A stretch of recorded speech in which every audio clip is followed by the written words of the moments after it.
Hey everyone, welcome to The Explainer. Today we're literally looking over the shoulder of a developer named Ang. We're going to walk through a recent journal entry of theirs all about expanding a Haskell application. It's this incredibly cool, relatable micro journey.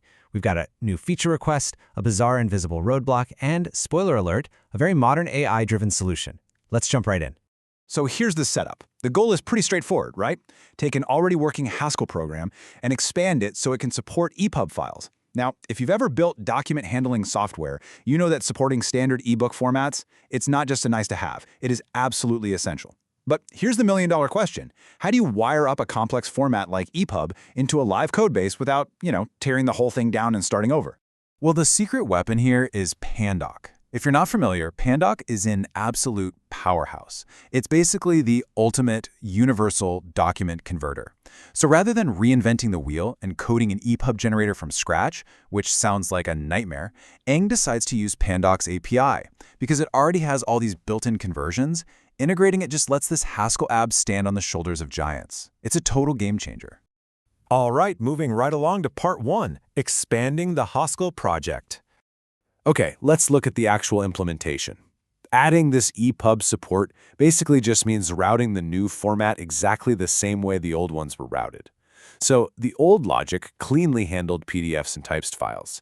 To expand things, Ang literally just drops in a new generate EPUB function right next to him.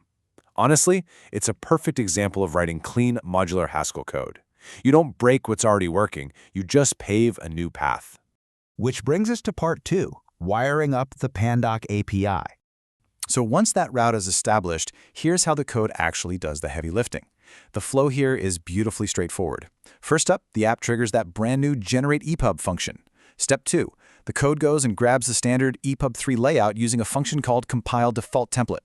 And finally, it uses doc2pandoc to map all that crucial metadata, the title, the author, all that good stuff. Everything flows, the templates compile, and it attaches exactly the way it's supposed to. Part 3, the missing content mystery.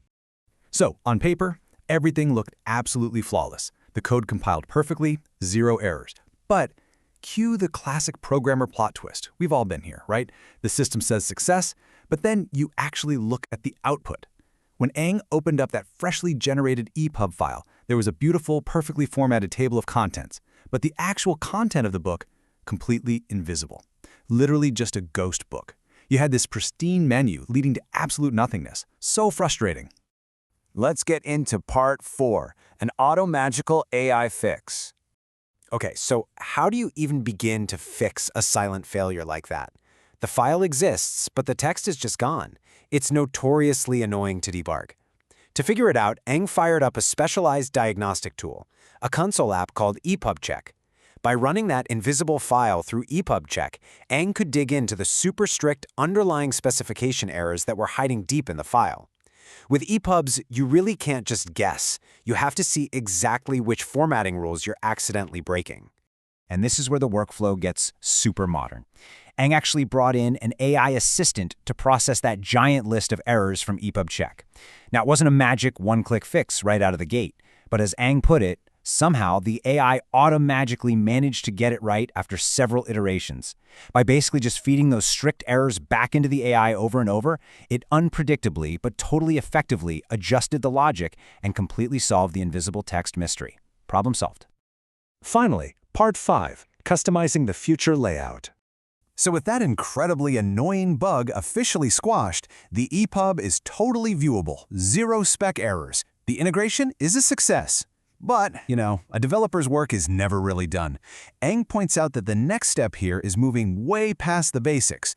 Now that the default layout is actually working perfectly, the next adventure is swapping it out for a completely custom template, one that matches their exact design preferences. Getting it working was step 1. Making it look awesome is step 2. As we wrap up this explainer, this whole micro journey leaves us with a really fascinating question about where we're headed. Think about it. If an AI can just automatically iterate and fix highly specific, totally invisible formatting bugs today, how much of tomorrow's software will actually be written by humans versus just, guided by them? It is a wild frontier to watch. Thanks so much for hanging out with me, and keep exploring.